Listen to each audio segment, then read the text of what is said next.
Hola queridos oyentes, muy buenos días, tardes o noches, y bienvenidos a la biblioteca, Historias y Relatos. Un lugar donde las páginas se transforman en caminos, donde cada palabra es un eco del pasado y cada relato, una llama encendida en la oscuridad. Aquí rescatamos voces olvidadas, y forjamos mundos que esperan ser descubiertos.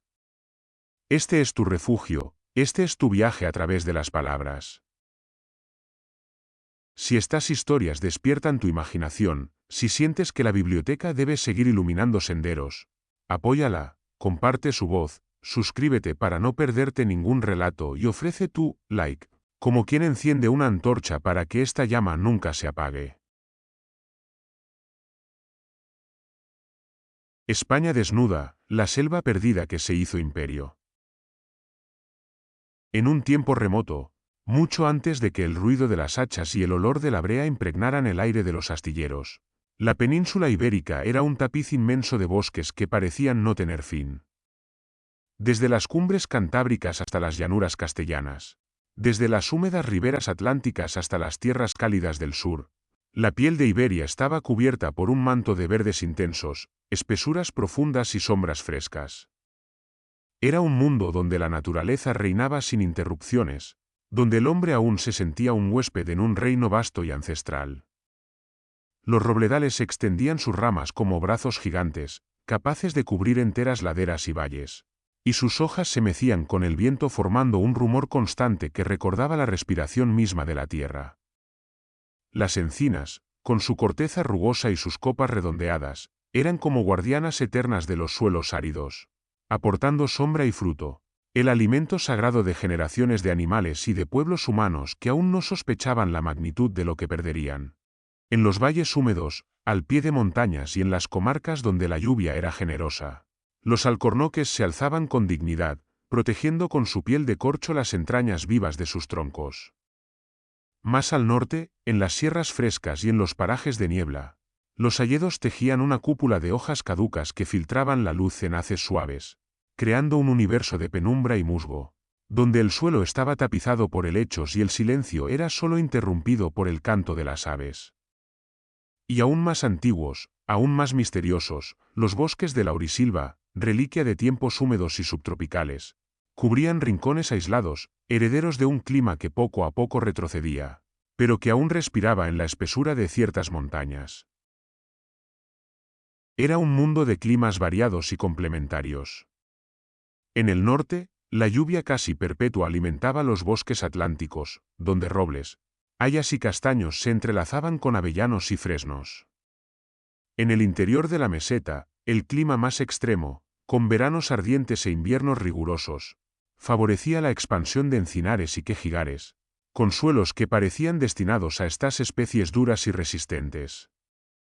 Hacia el sur y el levante, donde la sequedad imponía sus condiciones, los bosques mediterráneos mostraban su tenacidad, encinas, alcornoques y acebuches, acompañados por lentiscos, madroños y sabinas, componían paisajes de resiliencia, verdes oscuros que desafiaban al sol y a la falta de agua. Y en las montañas altas, los pinares naturales, no los plantados siglos después, se mezclaban con abedules y tejos, creando corredores de vida entre cumbres nevadas y valles umbrosos. En estos escenarios tan ricos y diversos habitaba una fauna que hoy nos parece casi legendaria. El oso pardo recorría las montañas, hurgando en los hayedos en busca de frutos, mientras los lobos, con sus manadas disciplinadas, cruzaban llanuras y montes como sombras veloces.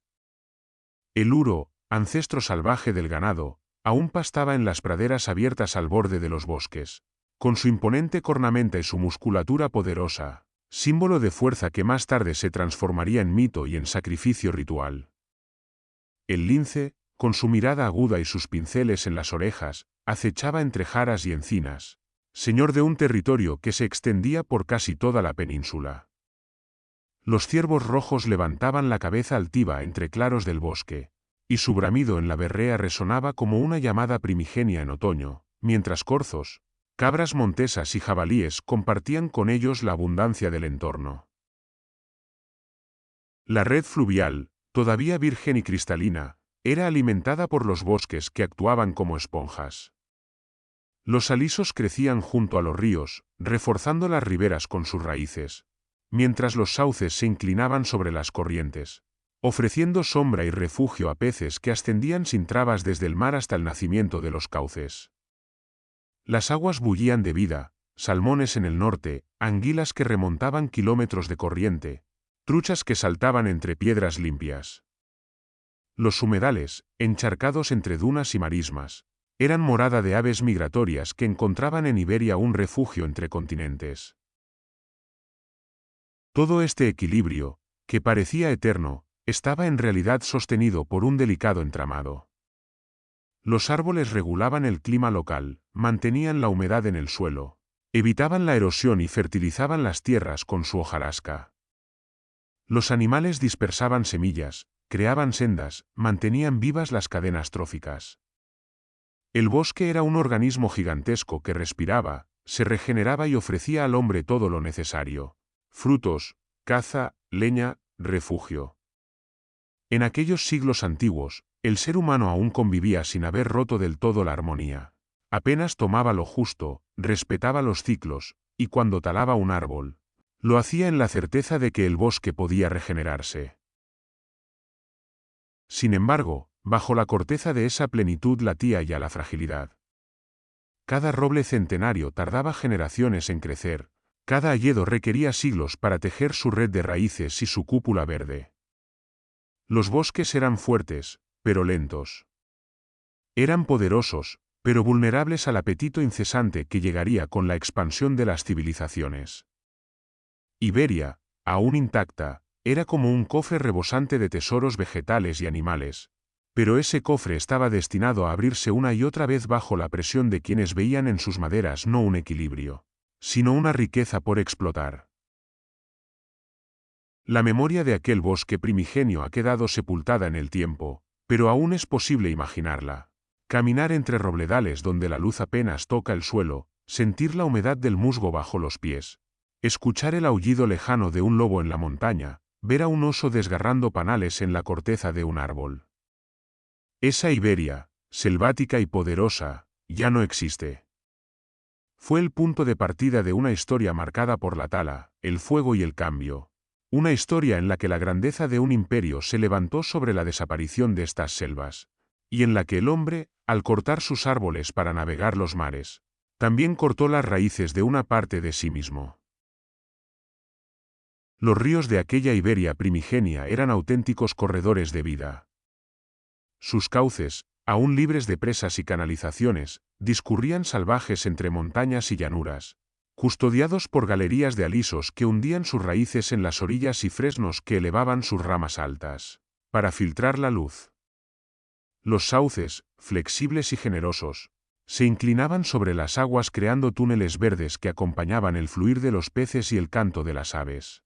En primavera, las flores blancas de sus ramas caían sobre las corrientes como una lluvia suave, y en verano, sus copas daban sombra a las aguas, manteniéndolas frescas y oxigenadas.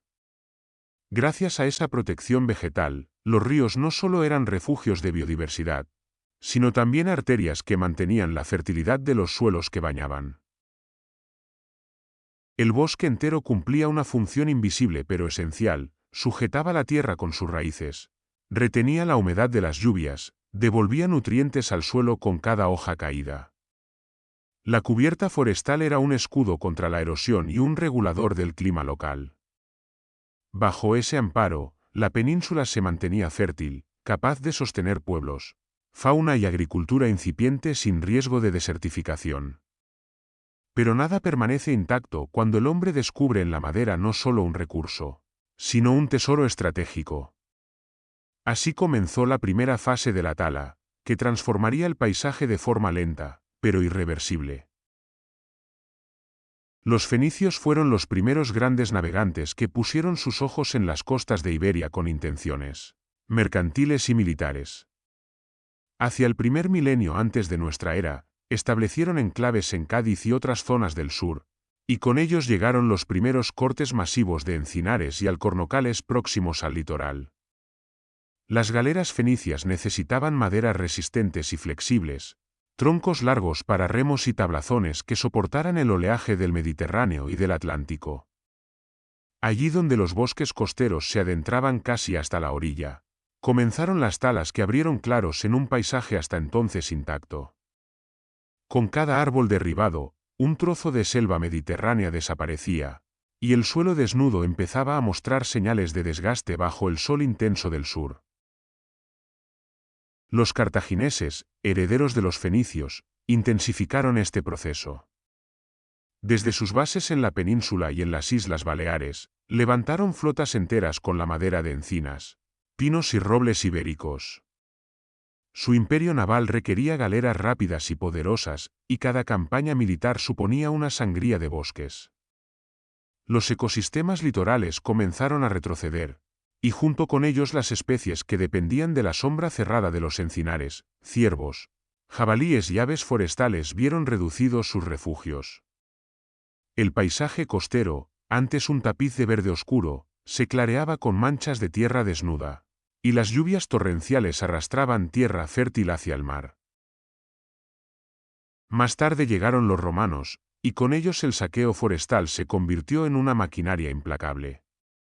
Para los ingenieros de Roma, los bosques ibéricos eran más que un recurso, eran un pilar de su expansión. Los robles, alcornoques y hayas se convirtieron en traviesas para sus calzadas, en vigas para puentes y en tablones para las naves que surcaban el Mediterráneo en busca de control y comercio. Las minas de oro de las Médulas, en León, devoraron bosques enteros para alimentar los hornos y sostener el sistema hidráulico que partía montañas. Cada lingote de oro romano llevaba tras de sí la desaparición de hectáreas de robledal o encinar. El carbón vegetal, tan necesario para forjar armas y herramientas, se obtenía a costa de talas masivas en sierras enteras. A medida que Roma extendía su red de ciudades y villas, los bosques se convertían en campos de cultivo. Donde antes había hayas y encinas, ahora se levantaban trigales, viñedos y olivares. El paisaje de la meseta comenzó a transformarse en un mosaico agrario, mientras en la periferia, los grandes montes eran consumidos por la voracidad de una civilización que parecía no tener fin. Los romanos sabían de la importancia de los bosques, pero su necesidad inmediata de madera superaba cualquier visión a largo plazo. Así, los suelos empezaron a resentirse, las laderas, desnudas, sufrían desprendimientos, los ríos, sin raíces que sujetaran la tierra, se cargaban de barro, y en las zonas más castigadas, la fertilidad se perdía para siempre. Los primeros signos de desertificación estaban escritos ya en esas cicatrices. Aunque aún quedaban grandes masas de bosque intactas, la armonía primigenia comenzaba a resquebrajarse. Los pueblos antiguos no lo sabían, pero cada barco, cada mina, cada construcción levantada con madera ibérica era también un anuncio de la transformación definitiva de los ecosistemas de la península. La selva original, aquella que cubría con su sombra el suelo fértil y los ríos caudalosos, había comenzado a retroceder, y con su retroceso se abría el camino hacia siglos de talas, sustituciones y pérdidas irreparables. Los primeros que convirtieron el bosque en arsenal del mar fueron los fenicios. Llegaron desde Oriente con su instinto mercantil y su hambre de rutas, y al ver la abundancia de encinares y alcornocales en las costas de Cádiz, Huelva y Levante, comprendieron que la península era más que un mercado, era un astillero natural. La encina, dura y resistente, ofrecía la solidez que sus galeras necesitaban para surcar el oleaje y resistir las embestidas de los vientos. El alcornoque, con su madera más ligera y manejable, servía para las partes menos sometidas a tensión, y junto con el pino, les permitía construir flotas ágiles, capaces de comerciar y guerrear por todo el Mediterráneo. Cada puerto levantado en la costa andaluza significaba claros abiertos en los montes, colinas peladas donde antes se extendía la sombra densa de los árboles mediterráneos. Los cartagineses heredaron y multiplicaron esa tradición. Desde su poderosa Cartago, extendieron colonias y factorías en el sur y levante ibérico. La demanda de barcos para sostener su imperio naval era insaciable, galeras de guerra, naves de carga, barcos veloces para la piratería. Todo ello exigía madera recta, abundante y de calidad. En poco tiempo, los alcornocales cercanos a las costas fueron explotados sin contemplación, dejando tras de sí tierras desgastadas, suelos que, privados de raíces, se agrietaban bajo el sol. En las marismas y colinas de Cádiz, en los litorales de Alicante y Valencia, el bosque fue retrocediendo. Lo que había sido un refugio de ciervos, jabalíes y aves se transformó en esplanadas vacías, dedicadas a almacenes o simplemente abandonadas a la erosión. El mar, que recibía las flotas nacidas de esos troncos, también recibía la tierra arrastrada por las lluvias torrenciales desde las colinas despojadas. Con la llegada de los romanos, la tala dejó de ser una actividad local para convertirse en un engranaje de un imperio. Roma no veía en los bosques ibéricos un simple recurso, los concebía como combustible para la máquina de expansión. Los alcornoques y encinas siguieron cayendo, pero fueron los robles, las hayas y los pinares interiores los que empezaron a sufrir la presión más brutal. La minería romana, glotona de energía, devoraba madera a un ritmo nunca visto. Para arrancar oro en las médulas, en León, no solo se removieron montañas con agua a presión, también se talaron bosques enteros para sostener las galerías y para alimentar el fuego que separaba el metal de la roca. La plata de Cartagena y Sierra Morena, el hierro del norte, el cobre y el plomo de innumerables yacimientos.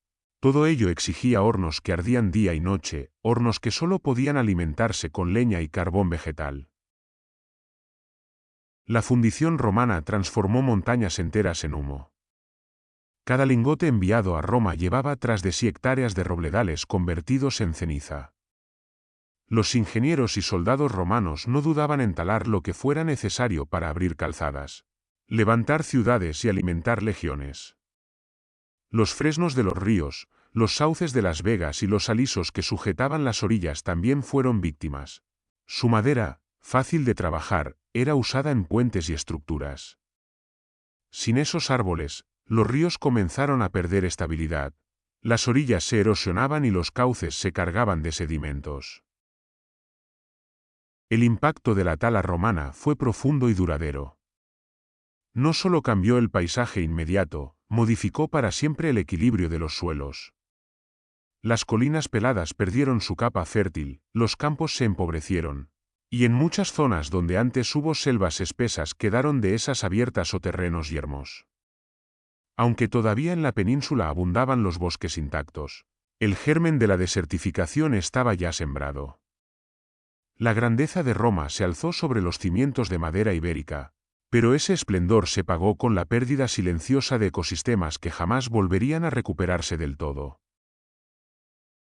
Las calzadas romanas, que unían puertos, minas y ciudades con la precisión de una red de nervios, no solo fueron caminos de piedra. Cada tramo exigía vigas, traviesas, maderas para puentes y pasarelas que salvaran ríos y barrancos. El bosque se convirtió en sostén invisible de esa infraestructura. Los robles y fresnos eran abatidos para reforzar suelos blandos, mientras que las encinas y los alcornoques, tan apreciados por su dureza, se usaban en armazones ocultos bajo la piedra. A medida que Roma expandía su dominio, la península se llenaba de ciudades que reclamaban madera sin descanso, vigas para templos, techumbres para foros, tablones para viviendas, estacas para defensas. El paisaje que había sido verde y sombrío comenzó a abrir claros, y en esos claros la lluvia encontró grietas por donde colarse, arrastrando la tierra fértil hacia los ríos. En Beturia, al norte de Sierra Morena, las primeras cicatrices fueron evidentes. Montes enteros se talaron para dar leña a los hornos de fundición de hierro, y lo que antes era un bosque denso se transformó en un territorio erosionado, con barrancos desnudos y suelos agotados. La tierra, desprotegida, no se recuperaba, y así aparecieron las primeras señales de desertificación que siglos más tarde se expandirían como una herida abierta. Con la caída de Roma, los bosques conocieron un breve respiro, pero no una recuperación verdadera. Los pueblos germánicos que heredaron el territorio, visigodos, suevos, vándalos antes de su partida, mantuvieron la tala como necesidad constante. Los visigodos, establecidos en la meseta y el sur, levantaron fortalezas de piedra y madera, y continuaron explotando los metales de la península.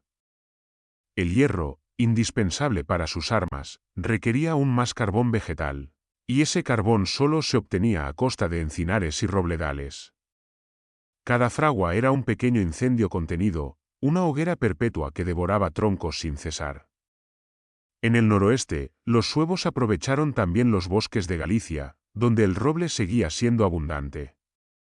Sus aldeas y construcciones, aunque más modestas que las romanas, se levantaban con la misma materia prima: vigas largas, tablones, techumbres. La Edad Media temprana no conoció la magnitud de los imperios navales que vendrían después, pero sí dejó su huella persistente en el paisaje. Las talas, aunque menos organizadas que en tiempos romanos, se multiplicaron en torno a cada núcleo de población. Los monasterios que comenzaban a surgir en montañas y valles eran centros de espiritualidad, pero también de transformación territorial. Allí donde se fundaba un cenobio, se clareaban bosques para abrir tierras de cultivo, se talaban árboles para levantar claustros y se desviaban arroyos para regar huertas. Las primeras dehesas medievales nacieron de esa necesidad de combinar agricultura y ganadería. Encinas dispersas en campos abiertos, restos de un bosque original que había sido talado en masa.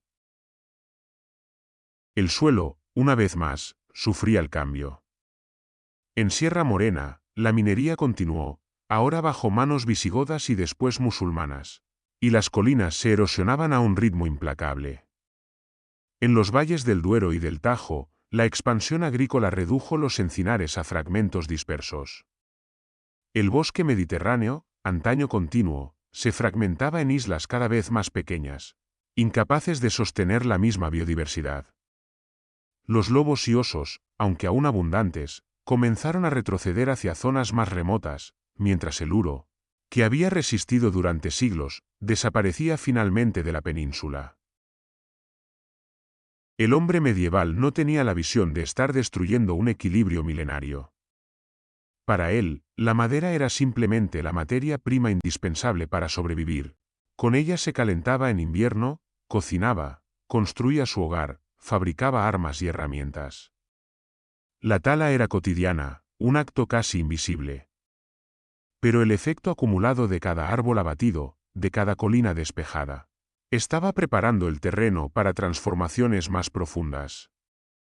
El bosque original de Iberia, aquel que había protegido los ríos con alisos y sauces, que había sostenido suelos fértiles con raíces de encinas y robles, se había reducido notablemente. Lo que quedaba, aunque aún abundante, ya mostraba las heridas de siglos de explotación. La Edad Media fue, en ese sentido, un tiempo de transición. La pérdida del bosque dejó de ser un accidente local para convertirse en una tendencia estructural. Los visigodos y suevos talaron para hierro y construcciones. Los campesinos clarearon montes para sembrar trigo y vid, los monasterios abrieron claros para sus dominios. Cada acción parecía pequeña, pero juntas iban dibujando la península que hoy conocemos: menos selva, más campo abierto, menos diversidad, más homogeneidad. La sombra del bosque ancestral se retiraba lentamente, y en su lugar aparecía un paisaje cada vez más humano, más domesticado, pero también más frágil. Con la llegada de los musulmanes a la península y la formación del Califato de Córdoba, la presión sobre los bosques ibéricos adoptó nuevas formas. La riqueza y esplendor de Al-Ándalus se sostenían no solo en el arte, la ciencia y el comercio, sino también en la explotación de los recursos naturales. Las grandes mezquitas, con sus techumbres de madera labrada, sus vigas largas y robustas, dependían de encinas y pinos talados en sierras enteras. Los puentes que unían riberas en Córdoba, Sevilla o Toledo eran levantados con piedra, pero su armazón secreto estaba hecho de troncos.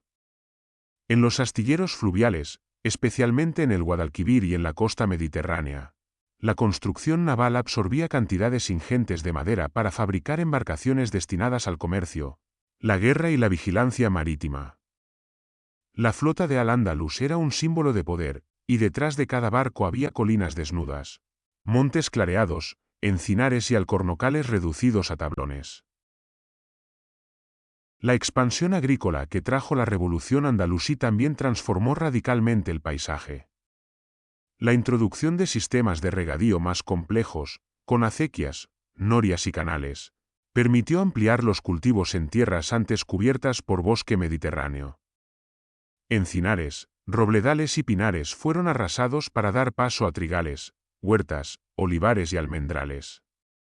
Las vegas del Guadalquivir, las huertas de Valencia, las terrazas agrícolas en Granada y Almería nacieron sobre suelos que habían sido bosques durante milenios. El crecimiento de ciudades como Córdoba, que llegó a superar en población a muchas capitales europeas, implicaba una demanda constante de leña para cocinas, hornos de pan, baños y talleres artesanales. La madera, omnipresente e indispensable, se consumía sin tregua. Mientras tanto, en los reinos cristianos del norte, la dinámica era semejante aunque con sus propios matices.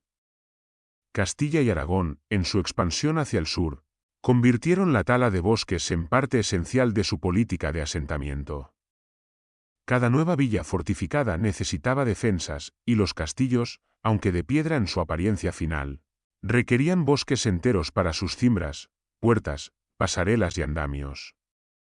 Las iglesias románicas y góticas, con sus naves altas y campanarios, ocultaban en sus entrañas vigas y techumbres que sólo podían obtenerse de hayas y robles centenarios.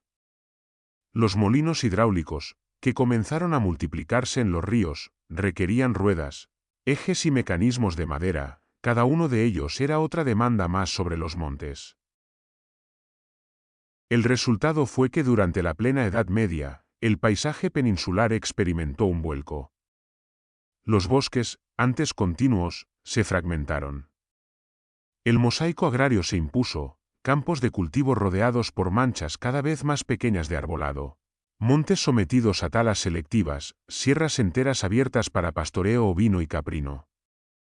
La trashumancia, eje de la economía castellana, dependía de claros abiertos en bosques para crear cañadas y pastos. La nobleza y la iglesia competían por el control de los montes, no por su conservación, sino por sus rentas y por el derecho a explotar leña, carbón y madera de construcción. La erosión, ya detectada en tiempos romanos, se agravó en esta etapa. Laderas sin cubierta forestal comenzaron a mostrar cárcavas profundas. Las lluvias torrenciales arrastraban la tierra fértil hacia los ríos, que se desbordaban en avenidas devastadoras. En regiones como la meseta sur y las estribaciones de Sierra Morena, la tierra quedó cada vez más árida. Allí donde en la antigüedad había espesuras de encina y alcornoque, ahora dominaban campos abiertos y tierras baldías. La desertificación, aunque aún no total, se perfilaba en el horizonte como una amenaza silenciosa. En este tiempo de reconquista y repoblación, la tala no era un acto puntual, era una estrategia de dominio. Al clarear un bosque y convertirlo en campo, los reinos cristianos imponían su control sobre la tierra recién conquistada. La madera se volvía al mismo tiempo arma y cimiento, sostén de la fe y del poder político. Sin embargo, cada árbol abatido aceleraba la pérdida del equilibrio que había protegido la península durante milenios. Lo que se consideraba progreso y expansión era también el preludio de una fragilidad creciente que, siglos después, dejaría a España desprovista de sus selvas ancestrales. Los monasterios medievales, que en apariencia surgían como islas de espiritualidad y silencio, fueron en realidad motores de una transformación profunda del paisaje peninsular. Los monjes que se establecieron en valles fértiles o en laderas de montaña veían en el bosque un obstáculo y, a la vez, una fuente inagotable de recursos. Allí donde levantaban claustros, iglesias y huertos, el bosque retrocedía en oleadas. Se talaban hectáreas enteras de encinas y robles para abrir claros que pronto eran ocupados por viñedos, olivares y pastos destinados a sostener el ganado. El vino y el aceite, símbolos de lo sagrado y lo cotidiano, nacían de tierras que habían sido selva milenaria. Los prados verdes que rodeaban a los monasterios eran, en realidad, cicatrices en la piel del bosque. Los monjes, en su afán de organizar la tierra, domesticaron lo salvaje, y con ello sellaron el destino de muchos ecosistemas. Cada monasterio se convertía en un centro de irradiación económica, política y cultural, pero también en un foco de deforestación que se expandía a su alrededor como un círculo cada vez mayor. Con el paso de los siglos y el avance de la Reconquista, la península se adentró en un nuevo ciclo de transformación ligado al poder naval. El Mediterráneo era el corazón de la economía y la guerra en Europa, y quien dominaba sus aguas controlaba el comercio y los imperios. La corona de Aragón, consciente de ello, convirtió la madera de la península en la sangre de su flota. Desde los puertos de Barcelona, Valencia y Mallorca, salieron galeras y naves de guerra que requerían maderas nobles en cantidades colosales. Los pinares del interior de Cataluña, los encinares del Maestrazgo, los robledales pirenaicos, todos fueron explotados para dar vida a embarcaciones que surcarían el mar en defensa de un reino que aspiraba a rivalizar con Génova y Venecia. Cada galera aragonesa era un bosque reducido a tablones, mástiles de pino recto, quillas de roble robusto, remos largos tallados en fresnos. Los astilleros trabajaban sin descanso, y con cada embarcación el monte retrocedía un poco más. La construcción naval no solo devoraba árboles, exigía también carbón para forjar clavos y refuerzos, brea para calafatear, fibras vegetales para cuerdas y velas. Era una cadena de consumo que multiplicaba la presión sobre los ecosistemas. Los pueblos costeros se convirtieron en centros de acopio, y caravanas de mulas descendían desde las montañas cargadas de troncos. Allí donde antes se alzaban espesuras, ahora se abrían claros desnudos, y los suelos, sin raíces que los sujetaran, comenzaban a resbalar con cada tormenta. El auge naval previo al imperio fue el anuncio de lo que vendría después con España como potencia global. Pero ya en esta etapa se percibía la huella del sacrificio, montes clareados en el interior, sierras sin robles en el Pirineo, pinares cada vez más jóvenes y empobrecidos. La madera se convirtió en un recurso estratégico, y el bosque dejó de ser percibido como parte del equilibrio natural para transformarse en mero almacén de materias primas. Aragón, en su empeño de dominar el Mediterráneo, abrió la senda de la explotación forestal masiva que, más tarde, Castilla llevaría a escala planetaria con la Armada. El bosque ibérico, antaño continuo y poderoso, ya estaba herido, y en esas heridas se podía leer el futuro. Un territorio cada vez más vulnerable a la erosión. Un mar que se alimentaba de la tierra arrastrada desde montañas desnudas. Un equilibrio ancestral que se desmoronaba en silencio para sostener los sueños de imperio. Los puertos de Barcelona y Valencia se convirtieron, en los siglos finales de la Edad Media y los albores de la modernidad, en auténticos devoradores de bosques. Las galeras aragonesas, veloces y alargadas, necesitaban un suministro constante de pino recto y roble robusto. Los montes cercanos fueron talados sin descanso, laderas de la Sierra de Collserola, del Montseny o del Maestrazgo perdieron gran parte de sus arbolados para alimentar la fiebre naval. Lo mismo ocurrió en las sierras valencianas, donde los bosques mixtos de encinas y robles se redujeron a sombras dispersas. Cada embarcación botada al mar era un monumento construido con la vida de miles de árboles, y tras cada triunfo naval quedaba un territorio un poco más desnudo. En Castilla, la presión se trasladó hacia el norte. Los astilleros del Cantábrico, Bilbao, Santander, Laredo, San Sebastián, trabajaban sin descanso en la construcción de naves de mayor envergadura, diseñadas para desafiar los mares atlánticos. El roble cantábrico, famoso por su dureza y durabilidad, se convirtió en la base de quillas y cuadernas. Durante generaciones, las montañas de Vizcaya, Cantabria y Asturias fueron taladas de manera intensiva. Las hachas resonaban en los valles, y los troncos descendían por ríos o en carretas hasta los astilleros, donde se transformaban en el esqueleto de galeones y naos. Para muchos pueblos de la cornisa cantábrica, el bosque dejó de ser un refugio ancestral y se convirtió en una cantera de madera, explotada al ritmo de la ambición naval castellana. La magnitud del consumo era tal que incluso la corona comenzó a temer quedarse sin materia prima. Ya en los siglos XV y XVI, se dictaron ordenanzas reales que declaraban ciertos montes como reservados para la armada. eran los llamados Montes de Marina, bosques custodiados por la autoridad del rey, cuyo destino único era proporcionar troncos para la construcción naval. Pero estas medidas, aunque bien intencionadas, rara vez se cumplían a rajatabla. La presión local, la necesidad de leña para los hogares y el simple contrabando de madera erosionaban esas reservas.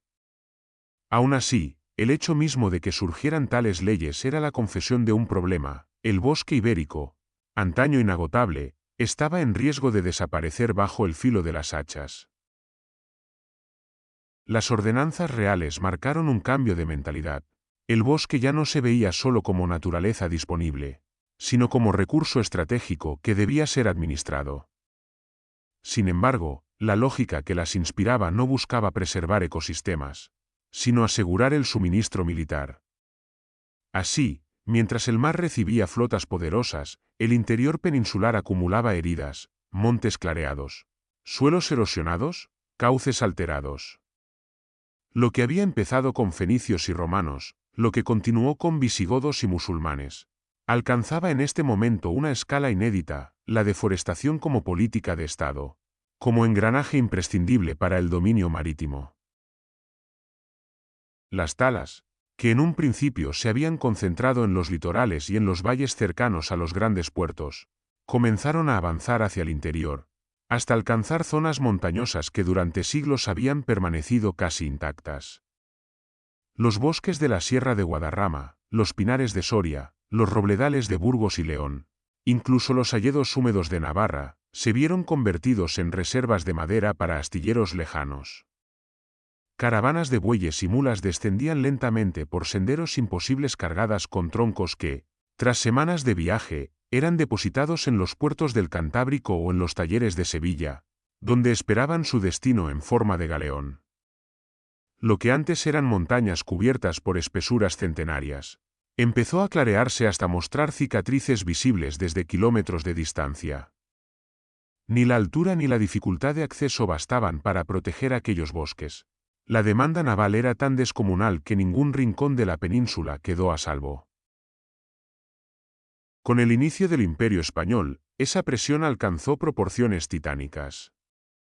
Los descubrimientos ultramarinos, la apertura de la carrera de Indias y la necesidad de proteger las rutas oceánicas transformaron a la madera ibérica en el corazón de un proyecto mundial.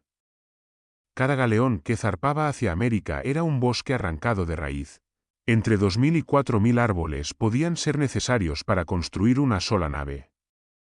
Los astilleros de Sevilla, Ferrol, Cádiz y Cartagena se convirtieron en bocas voraces que devoraban montes enteros para escupir al mar. Embarcaciones majestuosas. Los hayedos de Navarra y del País Vasco fueron talados para proporcionar quillas rectas y resistentes. Los robledales gallegos, desmontados para producir tablazones y cubiertas. Las encinas de Castilla se empleaban para las partes más duras de las naves, aquellas que debían soportar el choque con las olas.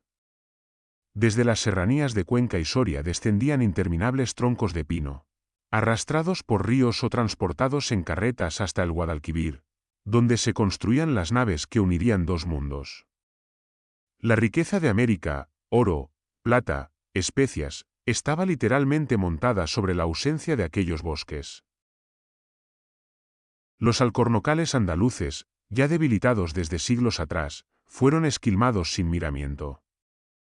La corteza, antaño usada de manera sostenible para tapones y usos locales, se arrancaba con brutalidad, y cuando los árboles morían, sus troncos eran convertidos en leña o carbón. La madera de alcornoque, menos apreciada para la construcción naval, acababa en hornos y talleres, mientras las especies nobles eran enviadas directamente a los astilleros. En Galicia, los robles negros que habían crecido durante siglos eran talados para reforzar los cascos de las naos. Felipe II intentó ordenar esta explotación con las llamadas ordenanzas de los Montes de Marina. Pero la corrupción, la urgencia de la guerra y la desobediencia local hicieron que se respetaran poco. En muchas ocasiones, comunidades enteras ignoraban las disposiciones reales y cortaban madera reservada, sabiendo que las necesidades inmediatas de la armada eran demasiado urgentes para que llegara un castigo ejemplar. Así, los bosques reservados eran saqueados de noche, y las cuadrillas reales encontraban solo claros y tocones donde debían hallar troncos rectos y añosos. La situación se agravó con las derrotas navales. Tras el desastre de la Armada Invencible en 1588, la necesidad de reemplazar decenas de barcos en poco tiempo provocó talas masivas sin precedentes. Montes que habían resistido hasta entonces fueron arrasados en cuestión de meses.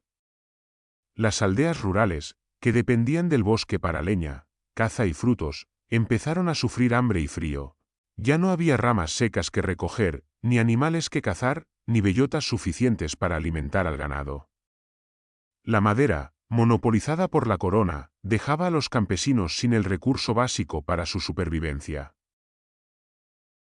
En el siglo XVII, la presión continuó. Cada guerra contra Inglaterra, Francia u Holanda suponía más barcos, más madera, más claros en los montes. La población campesina, empobrecida, veía cómo sus tierras se erosionaban y se volvían menos productivas. La deforestación trajo consigo inundaciones repentinas y sequías más largas, sin bosques que retuvieran la humedad. Los ríos se volvían violentos en las lluvias y exiguos en verano. La desertificación, lenta pero implacable, avanzaba en la meseta y el sur. En el siglo XVIII, con la creación de los grandes arsenales de Cádiz y Ferrol, la demanda alcanzó un clímax. Se buscaban troncos de 20, 30 metros, rectos y sin nudos, para mástiles y vergas. Encontrar árboles de tal tamaño ya era difícil, los bosques maduros habían desaparecido casi por completo, y los que quedaban estaban demasiado fragmentados. Para suplir esa carencia, se comenzó a plantar pino en grandes extensiones, sustituyendo a encinas, robles y hayas. El paisaje cambió radicalmente. Lo que antes era un mosaico diverso de especies se convirtió en alfombras homogéneas de pinar. Los pinares, de crecimiento rápido, daban madera en pocas décadas, pero su suelo era pobre y ácido, y su sombra hostil expulsaba a muchas plantas y animales. El bosque se transformó en monocultivo, y la biodiversidad ibérica pagó el precio del imperio. Así, el auge del Imperio español, su gloria en los mares y su dominio planetario, tuvo un coste silencioso y profundo. La piel verde de la península fue sacrificada para sostener barcos que cruzaban océanos. Las flotas regresaban cargadas de metales y riquezas, pero los montes no se recuperaban. La madera convertida en galeones jamás volvió a echar raíces. España creció hacia el mundo, pero quedó más desnuda en su propia tierra. El siglo XVI fue el gran momento de la expansión oceánica española, y con él llegó la edad dorada, y trágica, de la tala de bosques. Los galeones, esas fortalezas flotantes que cruzaban el Atlántico cargadas de plata, especias y soldados, eran máquinas colosales que exigían un tributo inmenso a la tierra. Cada uno de ellos no era simplemente una nave, sino la traducción en tablones y vigas de entre 2000 y 4000 árboles de gran tamaño. Los montes, que habían necesitado siglos para alzar hayas rectas y robles robustos, caían en cuestión de días bajo el filo de las hachas, y lo que había tardado generaciones en crecer se convertía en esqueleto de un barco que quizá no sobreviviera más de unas décadas en el mar. Los hayedos de Navarra, con sus troncos largos y sin apenas nudos, fueron los primeros en sufrir la presión implacable de la Armada. Allí donde la niebla envolvía la sierra de Urbasa o los montes de Irati, cuadrillas de leñadores al servicio de la corona abatían gigantes que habían crecido durante 3, 4 o más siglos. El silencio del bosque era roto por los golpes repetidos de las hachas, y cuando los colosos caían, su estrépito retumbaba por los valles como un trueno. De allí se sacaban las piezas más nobles, las quillas, largas y resistentes, capaces de soportar la presión de mares embravecidos. En el País Vasco, los hayedos y robledales que cubrían las montañas fueron talados sin descanso. Las astilleros de Bilbao, Pasajes y San Sebastián necesitaban troncos rectos para mástiles, vergas y cuadernas. El bosque se convirtió en almacén y cantera, y el transporte de los troncos era una procesión interminable. Arrastrados por bueyes, deslizados por pendientes, lanzados a ríos que los llevaban hasta la costa. El bosque entero trabajaba, en cierto modo, para el mar. En las aldeas vascas, donde el bosque era fuente de vida, la población veía desaparecer en pocas generaciones lo que sus abuelos habían conocido como espesura inagotable. Los galeones, nacidos de aquella tala, eran símbolos de poder y de riqueza. Cruzaban el Atlántico cargados de tesoros, deslumbraban en los puertos de Sevilla o Veracruz, y sus cañones defendían la supremacía española en los mares. Pero cada botadura era también una herida abierta en los montes. Un solo viaje de ida y vuelta podía costar siglos de crecimiento forestal. Los campesinos, privados de leña y de sombra, sufrían la escasez, los suelos, sin raíces, comenzaban a resbalar hacia los ríos, las fuentes, sin bosques que las alimentaran, se secaban poco a poco. La grandeza de la carrera de Indias se sostenía sobre la desaparición silenciosa de los bosques atlánticos y pirenaicos. Cada lingote de plata que llegaba de Potosí estaba respaldado por la tala de un haya en Navarra o de un roble en Vizcaya. Cada especia traída de Filipinas costaba un tronco centenario. La gloria imperial, celebrada en crónicas y pinturas, se alzaba sobre un precio oculto: la transformación irreversible del paisaje ibérico. Allí donde había habido sombra fresca y diversidad de vida, quedaron claros vacíos y montes empobrecidos. La península, orgullosa de su flota, comenzaba a perder la herencia más antigua que la sostenía, sus selvas. Los encinares y robledales de Castilla, que durante siglos habían dado sombra, fruto y refugio a comunidades humanas y animales, se convirtieron en víctimas silenciosas de la fiebre naval del imperio. En la meseta, cuadrillas de leñadores recorrían las dehesas, no para recoger leña seca como hacían los campesinos, sino para abatir troncos enteros, gruesos y rectos, que pudieran transformarse en vigas y tablazones. Una vez talados, los árboles eran cargados en carretas tiradas por bueyes y mulas, que recorrían durante días y semanas los caminos polvorientos hasta Sevilla. Allí, a orillas del Guadalquivir, la ciudad que se había convertido en el corazón del comercio mundial, esperaban los astilleros reales. Cada carreta, con su carga de troncos añosos, era un pedazo de Castilla arrancado y entregado al mar. Sevilla era un hervidero de maderas y brea, martillos y sierras, un lugar donde el bosque se metamorfoseaba en flota.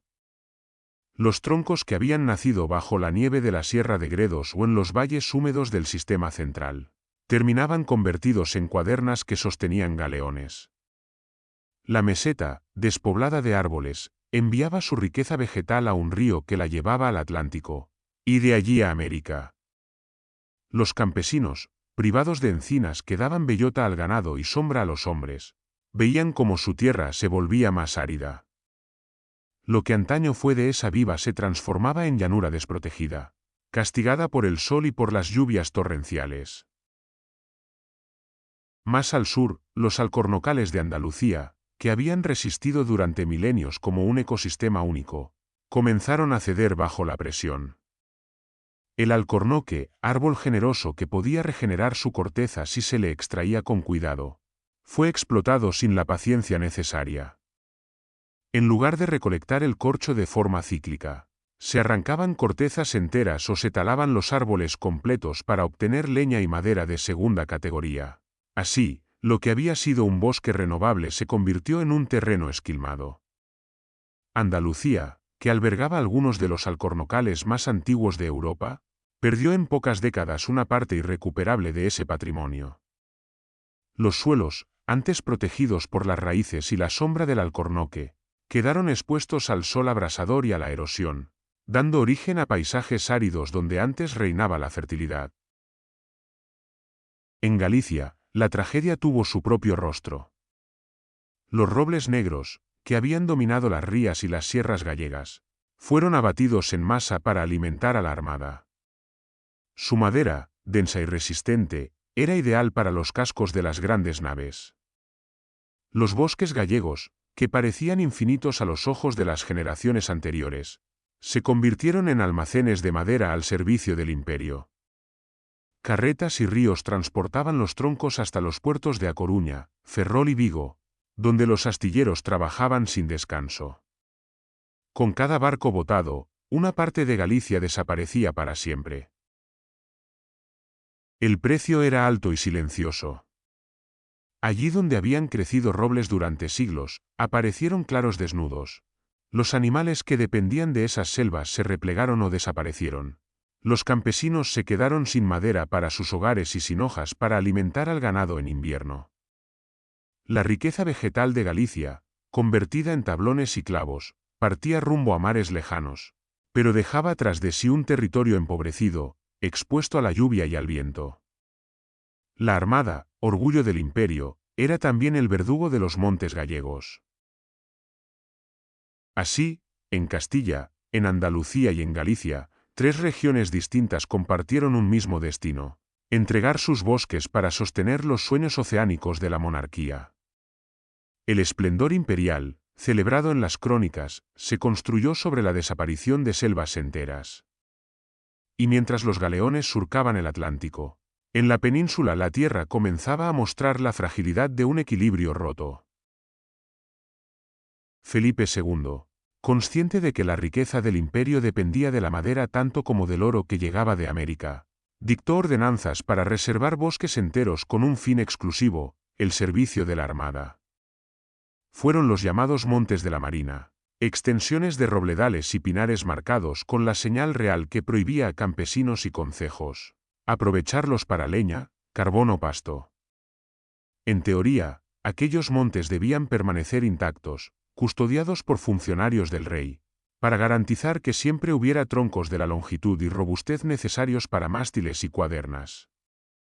En la práctica, sin embargo, esas disposiciones se cumplían poco.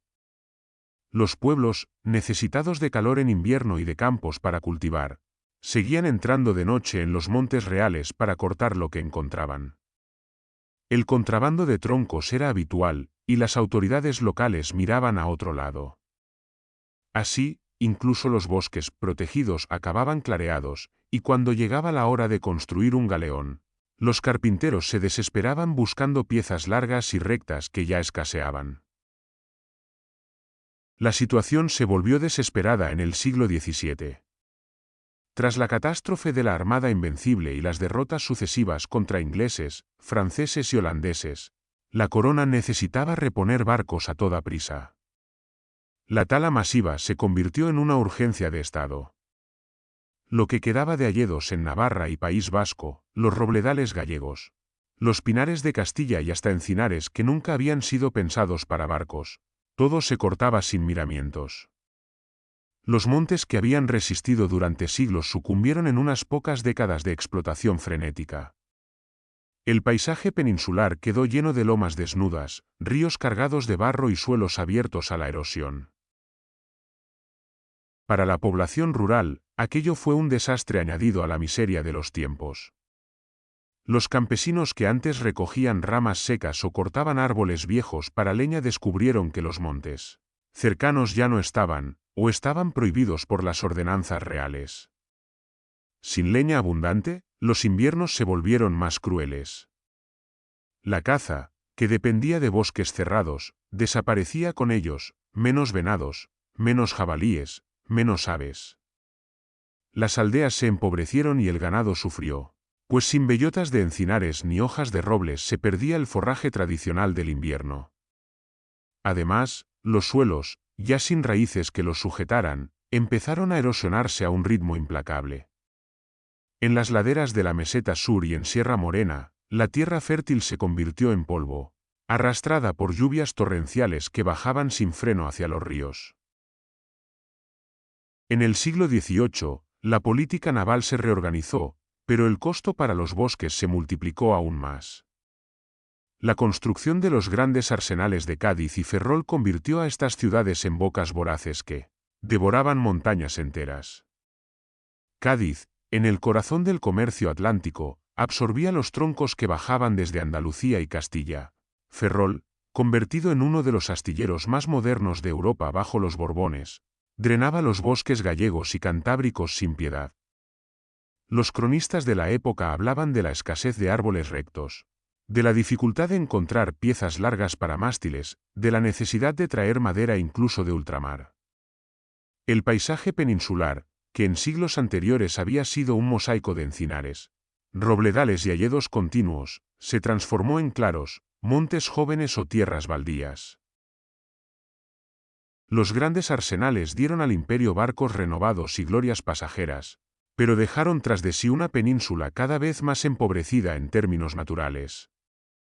A medida que los galeones partían rumbo a América o a la guerra, en el interior quedaban tierras erosionadas, pueblos sin recursos y ecosistemas fragmentados.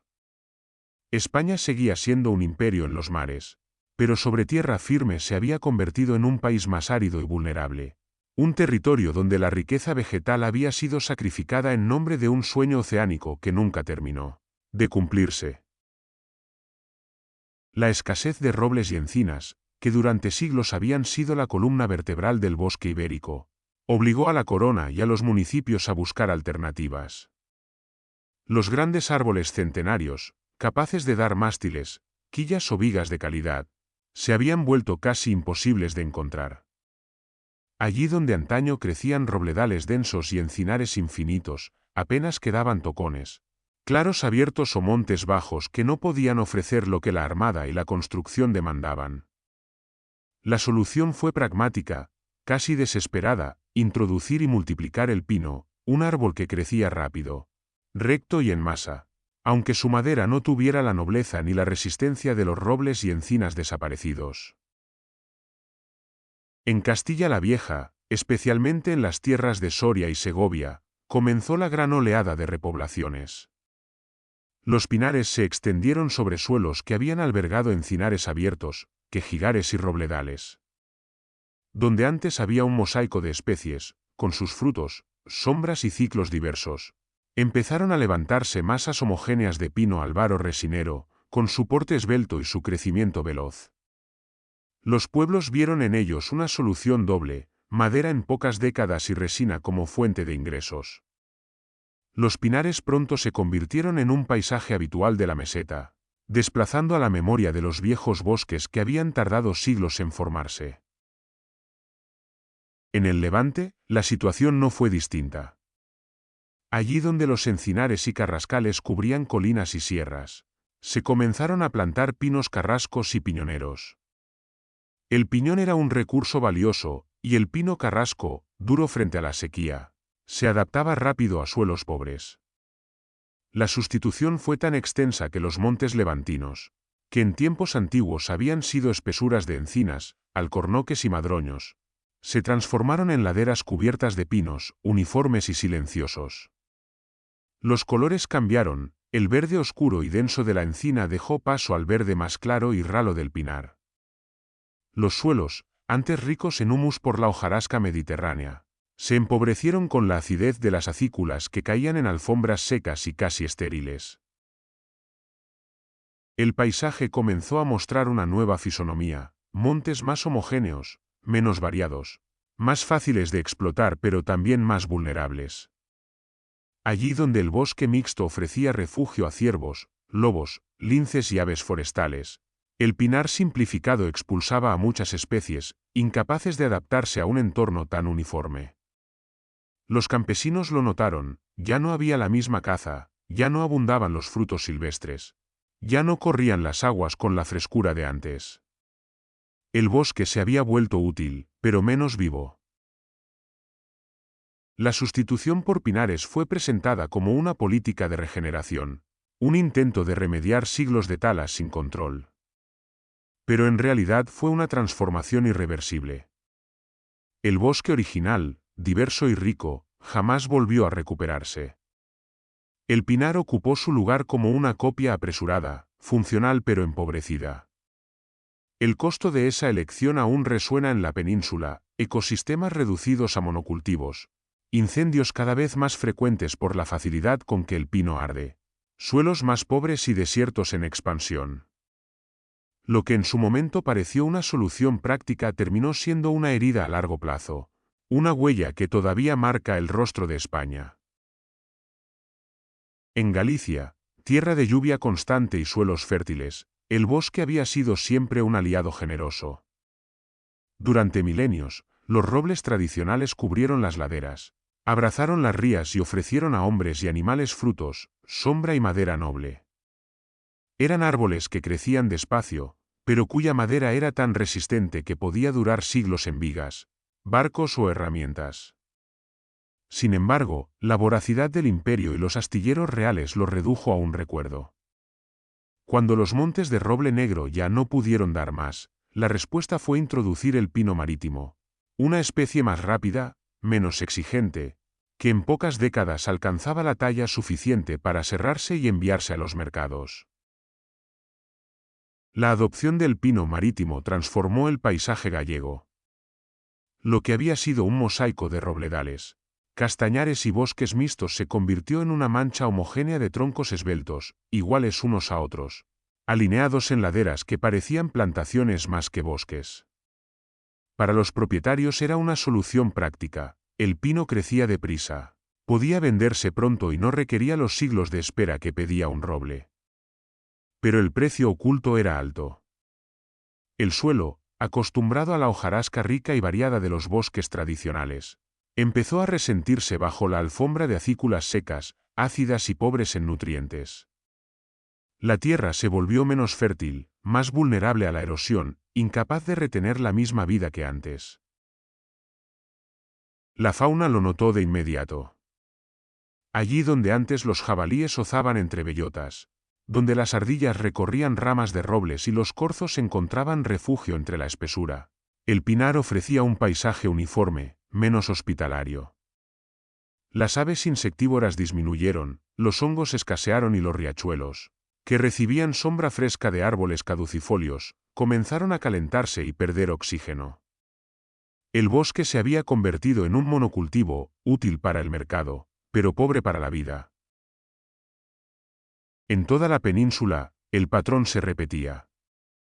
Lo diverso se reemplazaba por lo uniforme, lo lento por lo rápido, lo rico por lo funcional. Encinares, robledales, alcornocales y hayedos habían tejido durante milenios un tapiz de ecosistemas interdependientes. El pinar, en cambio, imponía una monotonía que empobrecía el suelo, reducía la biodiversidad y preparaba el terreno para incendios devastadores. España, que había sido una de las tierras más variadas de Europa en términos forestales, comenzaba a parecer un país de plantaciones, un territorio donde la urgencia humana había doblegado a la paciencia de la naturaleza. El bosque original no desapareció del todo, aún quedaban relictos en valles apartados, en montañas húmedas o en rincones inaccesibles. Pero lo que sobrevivía eran fragmentos, recuerdos dispersos de una selva que había sido continua. Lo demás, lo que ahora dominaba el horizonte, eran pinares alineados, hijos de la necesidad y del olvido, símbolos de un tiempo en que la rapidez y la utilidad se impusieron sobre la diversidad y la riqueza ancestral. La fauna que dependía de los encinares y robledales desapareció poco a poco, sin estrépito, como quien se retira de un hogar que ya no reconoce. El lince, que encontraba en la espesura el refugio perfecto para acechar a los conejos, fue empujado hacia rincones cada vez más aislados. Los osos, antaño presentes en muchos bosques del centro y el sur, retrocedieron hasta quedar confinados en las montañas del norte. Las aves que anidaban en cavidades de robles centenarios o en ramas de encinas frondosas vieron extinguirse sus santuarios. El bosque diverso y maduro, capaz de sostener cadenas de vida complejas, fue reemplazado por pinares uniformes y jóvenes que no ofrecían alimento ni cobijo suficiente. Con el bosque se fueron también sus criaturas, y la península perdió una parte de su alma silvestre. La desaparición de los bosques no solo significó menos sombra o menos madera, sino también un cambio profundo en la relación del hombre con el agua y la tierra. La cubierta vegetal actuaba como un manto protector, retenía la lluvia, amortiguaba las crecidas, devolvía el agua lentamente a los ríos y mantenía los manantiales vivos incluso en verano. Pero al caer los bosques, la lluvia ya no encontraba raíces que la frenaran. El agua descendía con violencia por las laderas desnudas, arrastrando consigo la tierra fértil. Los torrentes crecieron en fuerza, y las avenidas torrenciales comenzaron a golpear con furia pueblos y campos situados en los valles. Los ríos, que antes eran corrientes constantes y templadas, se transformaron en cursos irregulares, secos en verano, desbordados en otoño o primavera. Los suelos, desprotegidos, sufrieron un destino irreversible. Sin árboles que los sujetaran, sin hojarasca que los alimentara, la capa fértil fue arrancada poco a poco, hasta dejar a la vista la roca madre.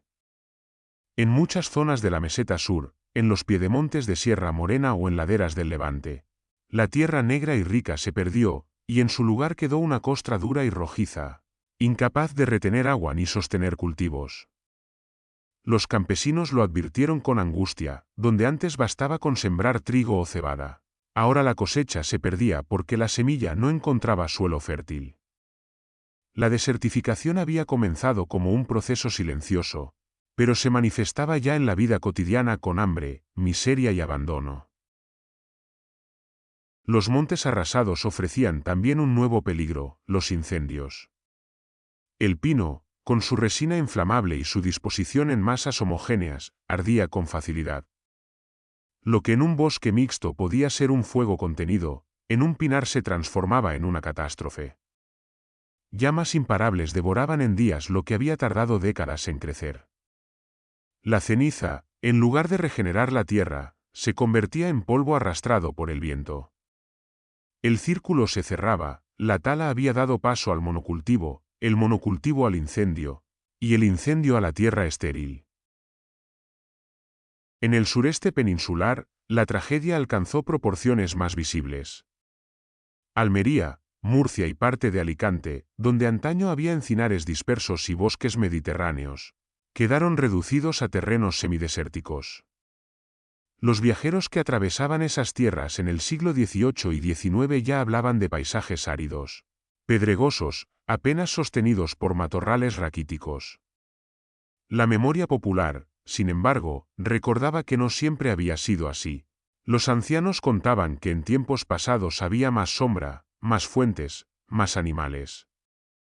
La desertificación había borrado en pocas generaciones lo que había tardado milenios en formarse.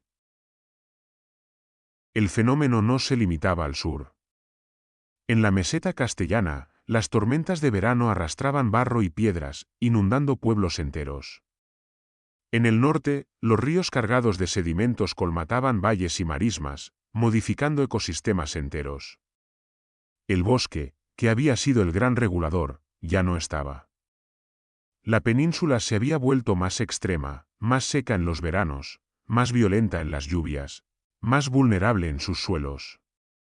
El precio del imperio y de la explotación desmedida era un territorio frágil, erosionado, cada vez más cercano al desierto. Los ríos, privados de los bosques que antes sujetaban las laderas, comenzaron a hincharse de barro y piedras cada vez que caía una tormenta. El agua, sin obstáculos que amortiguaran su furia, descendía veloz y turbulenta, arrancando terrones, raíces sueltas y fragmentos de tierra fértil. En los cauces se acumulaban sedimentos que, con el tiempo, levantaban el lecho de los ríos y hacían que las corrientes perdieran profundidad. Así, lo que antes eran cursos constantes y estables se volvieron ríos irregulares, más propensos a desbordarse en las crecidas. Los valles agrícolas, que habían prosperado gracias a la fertilidad natural de los suelos aluviales, se vieron de pronto asolados por inundaciones periódicas. El campesino, que dependía de cada cosecha para sobrevivir, miraba con desesperación cómo las avenidas torrenciales arrasaban sus sembrados en una sola noche. Lo que antes era una bendición, el agua que bajaba limpia de los montes, se había convertido en una amenaza, un recordatorio brutal de que el equilibrio natural había sido roto. En la meseta sur, la herida se volvió más profunda. Allí, donde los encinares y alcornoques habían resistido durante milenios la dureza del clima, la tala indiscriminada y el sobrepastoreo dejaron al descubierto la fragilidad del suelo. Sin árboles que lo protegieran, la tierra fue perdiendo poco a poco su capa fértil, hasta convertirse en un terreno pedregoso y polvoriento. Las lluvias, En lugar de empapar la tierra, la golpeaban y la arrastraban. Lo que quedaba era un paisaje cada vez más árido, precursor del semidesierto que hoy caracteriza a muchas comarcas de La Mancha, Extremadura o el interior de Andalucía. Donde antes se podía cazar ciervos bajo la sombra de encinas, ahora solo crecían jaras, retamas y espinos. La desertificación no llegó de golpe, sino como una lenta sequía del suelo, un vaciamiento de vida que, generación tras generación, fue aceptado como si siempre hubiera estado allí. Los pinares, plantados como sustitutos de los bosques originales, no fueron capaces de revertir la situación. Su aparente frondosidad ocultaba un problema grave, bajo su alfombra de acículas secas. El suelo se volvía ácido, pobre y poco apto para la regeneración de otras especies. Las semillas de robles, encinas y hayas apenas podían germinar en ese manto hostil, y cuando lo lograban, morían pronto por falta de nutrientes. El pinar se convirtió así en un bosque cerrado sobre sí mismo, incapaz de dar paso a la diversidad. Era un bosque práctico para obtener madera rápida y uniforme, pero no un ecosistema vivo como los que había sustituido. Los animales lo sintieron en carne propia. Los ciervos encontraron menos alimento, los jabalíes menos bellotas, las aves insectívoras menos presas. La cadena de vida se empobreció, y lo que antes había sido un concierto de cantos y bramidos se convirtió en un silencio roto solo por el crujir de las ramas secas del pino. Incluso el agua, al caer sobre esos pinares homogéneos, encontraba menos esponja natural. La lluvia resbalaba con rapidez hacia los barrancos, alimentando las mismas inundaciones y avenidas que destruían los valles. España, que había sido un vergel diverso, veía ahora cómo amplias zonas se transformaban en paisajes empobrecidos. El esplendor de los bosques primigenios parecía un mito, y en su lugar quedaban monocultivos frágiles y tierras áridas. La riqueza de los ríos y montes, sacrificada durante siglos para sostener flotas y guerras lejanas, había dejado tras de sí un territorio marcado por la erosión, el empobrecimiento y la amenaza creciente del desierto. Los pinares, plantados con la intención de devolver al territorio una piel verde, se convirtieron pronto en un peligro latente. Su homogeneidad, la disposición apretada de los troncos y, sobre todo, la abundancia de resina, los transformaban en un combustible perfecto. Bastaba una chispa, una tormenta seca o incluso el descuido de un pastor para que el fuego se propagara con una rapidez devastadora. Lo que en un bosque mixto hubiera sido un incendio limitado, en un mar de pinos se convertía en una hoguera incontrolable que devoraba laderas enteras. Las llamas se alzaban tan altas como torres, y en pocas horas arrasaban lo que había tardado décadas en crecer. Tras el incendio, lo que quedaba era un suelo ennegrecido y estéril, incapaz de regenerarse con facilidad, pues la acidez acumulada y la ausencia de diversidad impedían el renacimiento espontáneo. Los pinares, en lugar de ser salvación, se volvieron trampa, un ciclo de plantación, fuego y tierra arrasada que aún hoy se repite cada verano. El sureste peninsular fue el escenario más dramático de esta transformación. En Murcia, Almería y parte de Alicante, la cubierta forestal prácticamente desapareció. Donde antaño hubo encinares dispersos, sabinas, lentiscos y pinares naturales que convivían con matorrales mediterráneos, quedó un paisaje desnudo, pedregoso, marcado por la aridez extrema. Las montañas calizas, sin vegetación que sujetara la tierra, se convirtieron en esqueleto de piedra, las ramblas, secas casi todo el año, se transformaban en torrentes destructores cuando llegaban las lluvias torrenciales. La desertificación se hizo visible a simple vista, colinas peladas, valles áridos, suelos que ya no podían dar ni trigo ni vid sin el auxilio del riego artificial. La memoria popular hablaba de tiempos más verdes, pero para las nuevas generaciones aquel paisaje seco parecía eterno, como si siempre hubiera sido así. Con el paso de los siglos, el fenómeno no se detuvo, sino que se extendió. Las zonas áridas dejaron de ser excepciones y comenzaron a marcar la identidad de buena parte del sur y el interior peninsular. España, que había sido un mosaico de ecosistemas y bosques diversos, pasó a figurar entre los países más desertificados de Europa. Los informes modernos lo confirman, casi un tercio del territorio está en riesgo severo de desertificación. Lo que empezó con talas para barcos y minas, lo que se continuó con monocultivos de pinos y sobreexplotación agrícola, culmina hoy en un paisaje donde la erosión, la falta de agua y la pérdida de suelo fértil son heridas abiertas. El viajero que recorre estas tierras puede maravillarse con la belleza de los pinares, con el contraste de los montes verdes frente a los cielos azules. Pero bajo esa apariencia se esconde la verdad de siglos: la península perdió sus selvas primigenias, sacrificadas para sostener imperios y guerras. Y en su lugar quedaron bosques empobrecidos, suelos agotados y extensiones que avanzan hacia el desierto. España fue grande en los mares, pero pagó ese precio con su propia tierra. Hoy, cada ola de calor, cada incendio, cada rambla desbordada nos recuerda que aquel sacrificio aún no ha terminado de cobrarse. Hoy, tras siglos de tala, incendios y repoblaciones, apenas quedan vestigios de lo que un día fueron las selvas ibéricas. Son como islas verdes que resisten a duras penas en un mar de campos cultivados y pinares artificiales. El hayedo de Montejo, al norte de Madrid, es uno de esos relictos, un pedazo mínimo de lo que antaño cubría buena parte del centro peninsular. Allí, en otoño, las hojas caen como brasas amarillas y rojas, recordando al viajero que la península conoció bosques templados de una belleza infinita.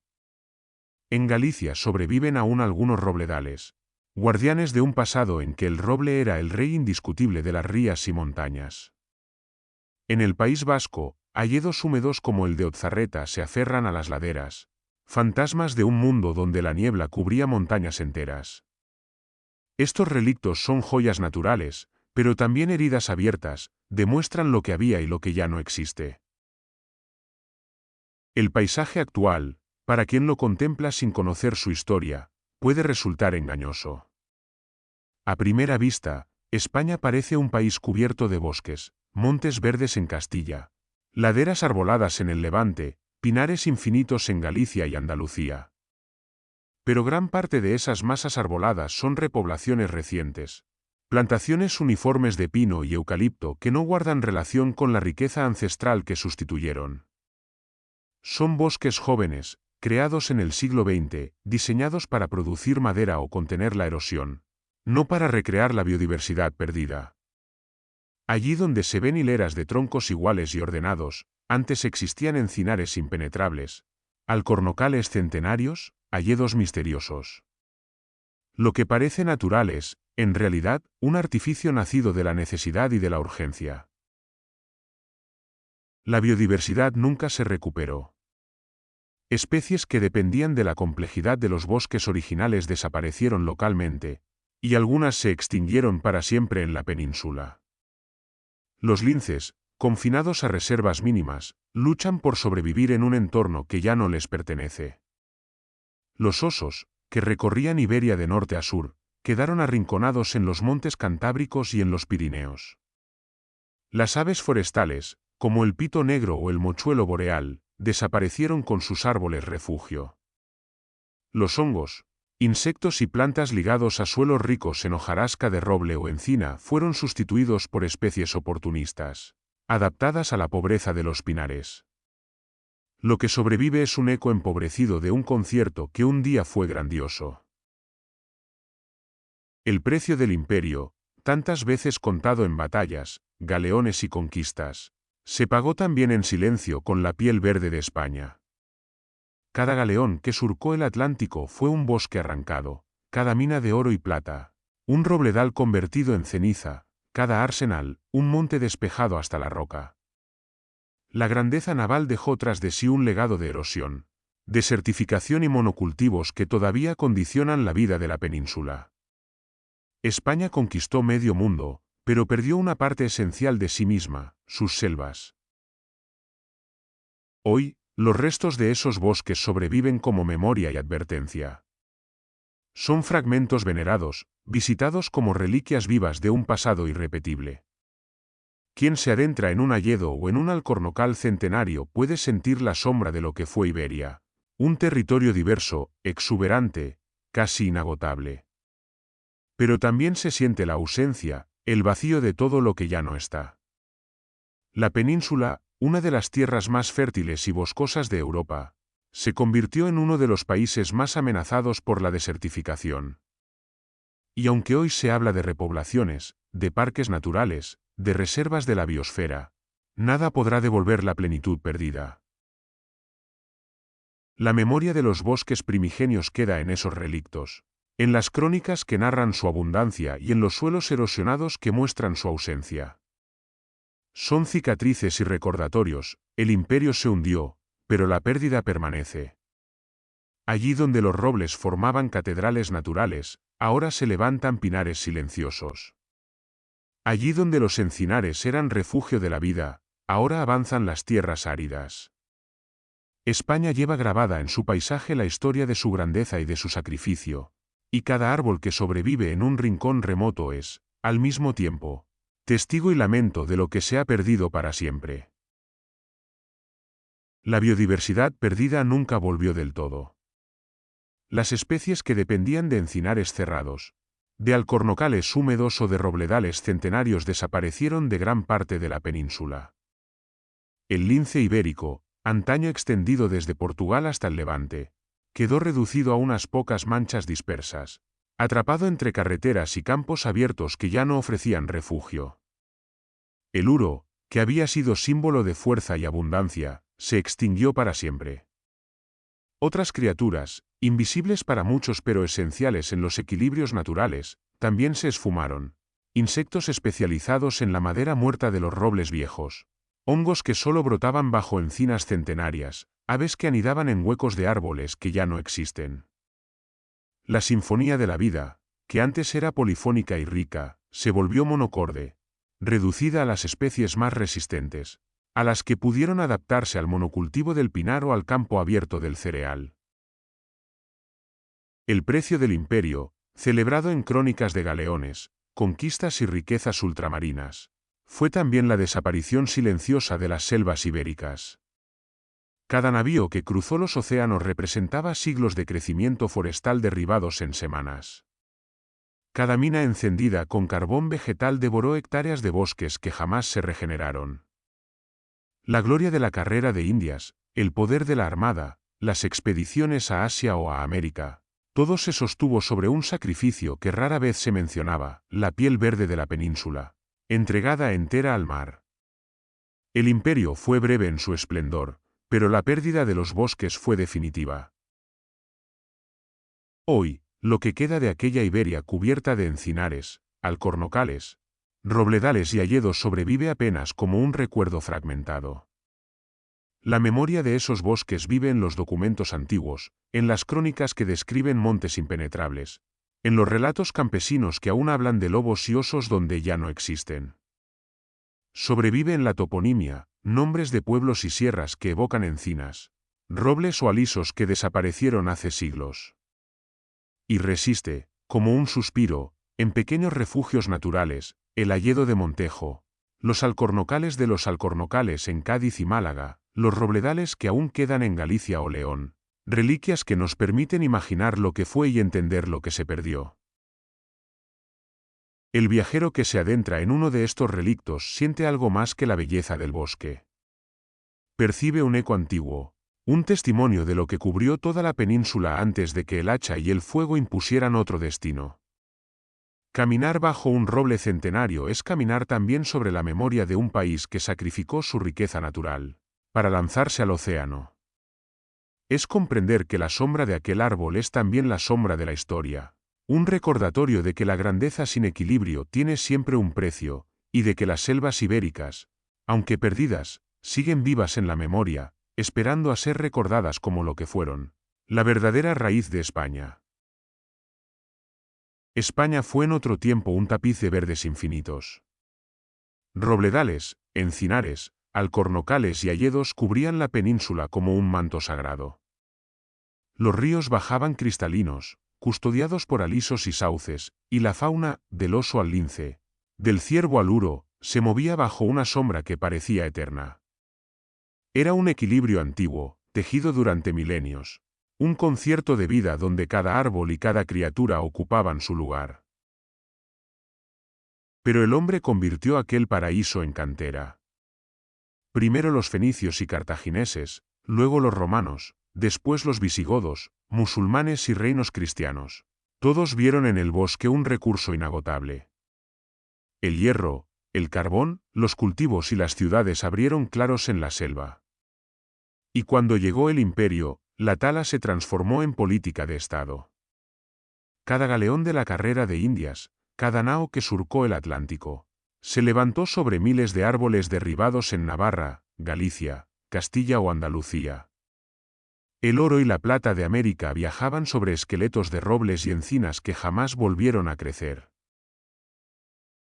El precio fue devastador. Los alcornocales fueron talados sin regeneración, los robledales se convirtieron en tablazones, los encinares en campos áridos. La armada y los arsenales devoraron montes enteros, y cuando los árboles nobles se extinguieron, llegaron los pinares, masas rápidas, uniformes, pobres en vida.